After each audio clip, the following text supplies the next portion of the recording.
नमस्कार दोस्तों, मैं राजेश जुगानी एडवोकेट आज आपके साथ डिस्कस करूंगा बच्चे को गोद लेने की प्रक्रिया के बारे में, यानी एडॉप्शन ऑफ चाइल्ड।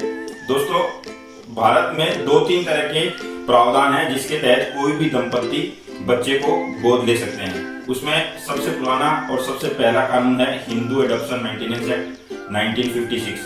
दोस्तों, इसके तहत कोई भी व्यक्ति, कोई भी दंपत्ति अगर उसके रिलेटिव में कोई उसको देने वाला गोद हो तो उससे, या फिर अननोन व्यक्ति से अगर अपनी म्यूचुअल कंसेंट से, तो वो इस एक्ट के तहत में बच्चे को गोद ले सकते हैं। दोस्तों, इसमें बच्चे को गोद लेने के लिए गोद लेने वाले की जो एज है वो मिनिमम 21 ईयर्स होनी जरूरी है।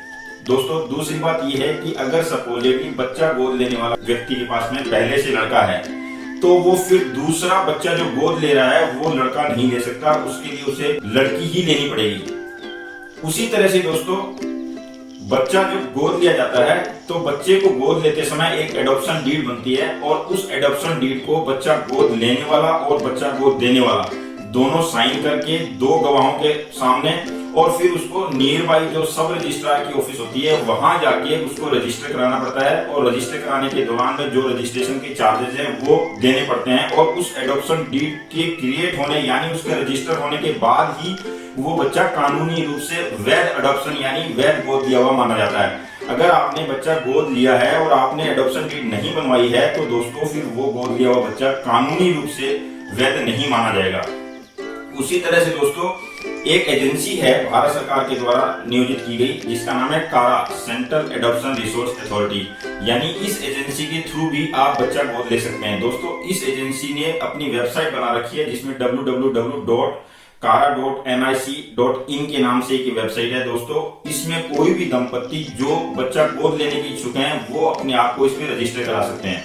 इस वेबसाइट के ऊपर में एक फॉर्म है जिसको आप क्लिक करेंगे तो उसमें क्या क्या प्रावधान, क्या क्या चीजें जरूरी है, क्या क्या डॉक्यूमेंट्स आपको अपलोड करने हैं, वो सारे कानून और नियम की बातें उसमें दी गई है और उसके तहत आप उस फॉर्म को फिल कर सकते हैं। दोस्तों, उस फॉर्म को फिल करने के बाद में आपके पास में उन्हीं की तरफ से नियुक्त किए गए कुछ व्यक्ति आएंगे या उनकी तरफ से रिप्रेजेंटेटिव आएंगे जो आपके घर की और आपकी फिनेंशियल स्टेटस की, आपके एजुकेशन की, यानी आपकी तरफ से पूरी जानकारी ली जाएगी कि आप उस बच्चे को गोद लेने के लिए सामर्थ्य हैं या नहीं।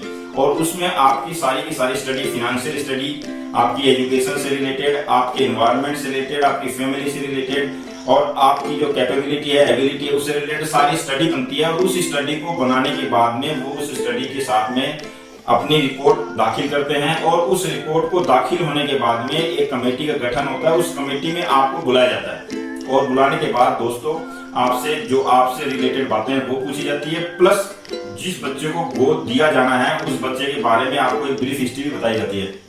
दोस्तों, इस दौरान अगर आप चाहें तो जिस बच्चे को आप गोद ले रहे हैं उसके बारे में आप उसकी मेडिकल चेकअप भी करवा सकते हैं। ये आपके पास में आपका अधिकार है। और उस मेडिकल चेकअप के दौरान में अगर किसी तरह की कोई डेफिशिएंसी है तो आप उस बच्चे को गोद लेने से मना भी कर सकते हैं, उस पर आपके लिए कोई पाबंदी नहीं है। लेकिन दोस्तों, आपकी एज उस समय 25 ईयर्स होनी मस्ट है। 25 साल से कम की दंपत्ति या सिंगल पेरेंट्स को जो है बच्चा गोद नहीं मिलता। लेकिन इसमें एक बात है कि आप इसमें सेम सेक्स के बच्चे को ले सकते हैं, यानी अगर आपके पास पहले से लड़का है तो आप दूसरा बच्चा भी लड़का ले सकते हैं। इसमें आपके ऊपर में कोई पाबंदी नहीं है। तो ये एक एजेंसी है जिसके तहत आप अपने आप को रजिस्टर कराते हैं। इसमें काफी वैसे वेटिंग चलती है क्योंकि इसमें बच्चे को गोद लेने वालों की तादाद काफी ज्यादा है और इनके पास में बच्चे जो ऑर्फनेज हाउस में रहने वाले हैं उनकी संख्या काफी कम है, तो यहाँ पे आपका थोड़ा वेटिंग पीरियड भी होता है।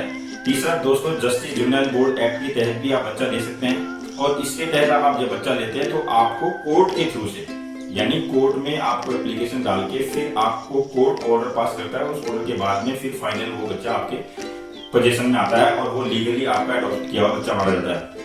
तो दोस्तों, आप कारा के थ्रू, जस्टिस जुवेनाइल एक्ट के थ्रू या हामा यानी हिंदू एडॉप्शन मेंटेनेंस एक्ट के थ्रू आप बच्चा गोद ले सकते हैं। दोस्तों, एक बात महत्वपूर्ण है कि आपने अगर बच्चा गोद ले लिया है और एडॉप्शन डीड बन गई है तो दोस्तों उसके बाद में एडॉप्शन डीड को कैंसिल कराना बहुत मुश्किल है। एडॉप्शन डीड जल्दी से कैंसिल नहीं होती है अनटिल एंड अनलेस बहुत ही आपके पास में कोई सॉलिड या फुल प्रूफ रीजन ना हो। तो आप हिंदू एडॉप्शन मेंटेनेंस एक्ट के तहत अगर आपने एडॉप्शन डीड क्रिएट करवा लिया है, रजिस्टर करवा लिया है, तो उसके बाद में आपसे जो आपको बच्चा दे रहा है वो वापस नहीं ले सकता। लेकिन जुवेनाइल जस्टिस एक्ट के तहत में अगर आपने वो बच्चा लिया है तो कोर्ट में जाके आप डिजोल्यूशन उसी कोर्ट में फाइल कर सकते हैं। जिसने बच्चे को गोद दिया है वो दंपत्ति जाके डिजोल्यूशन के लिए केस फाइल कर सकती है। लेकिन दोस्तों वहां पर भी वही बात लागू होती है कि आप डिजोल्यूशन डीड अगर फाइल करते हैं, डिजोल्यूशन फाइल करते हैं केस, तो आपको वहां पर भी आपको प्रूफ देना पड़ता है कि आप इस चीज को वापस क्यों ले रहे हैं, उसके पीछे आपका क्या ग्राउंड है। तो आपको सॉलिड ग्राउंड देना पड़ेगा, तभी आपको वो बच्चा वापस मिल सकता है, अदरवाइज ऐसा कोई प्रावधान है नहीं। दोस्तों इन बच्चे के गोद की प्रक्रिया में 2-3 चीजें भी देखी जाती है कि जो बच्चा दे रहा है वो बच्चा क्यों दे रहा है, और जो बच्चा ले रहा है कहीं वो ट्रैफिकिंग का मामला तो नहीं है, या ह्यूमन ट्रैफिकिंग में तो ऐसा नहीं है जिसके कारण वो बच्चा बेच रहा हो, यानी कहीं बच्चे की सेल तो नहीं हो रही है। तो ये कुछ चीजें बहुत माइन्यूटली देखी जाती है, उसी के बाद में ये एडॉप्शन की प्रक्रिया चालू होती है। उसी तरह से लेने वाले की भी एबिलिटी, एलिजिबिलिटी, उसकी सोर्सेज ऑफ इनकम, उसकी फैमिली बैकग्राउंड, उसको देखभाल करने वाला, या फिर उसके बाद में अगर सपोजिटली आपने बच्चा ले लिया तो उस बच्चे को लेने के बाद में उसका लालन पोषण, भरण पोषण आप ठीक ढंग से कर पाते हैं कि नहीं पाते, ये सारी चीजें देखने के बाद ही बच्चे को गोद देने की प्रक्रिया फाइनल की जाती है।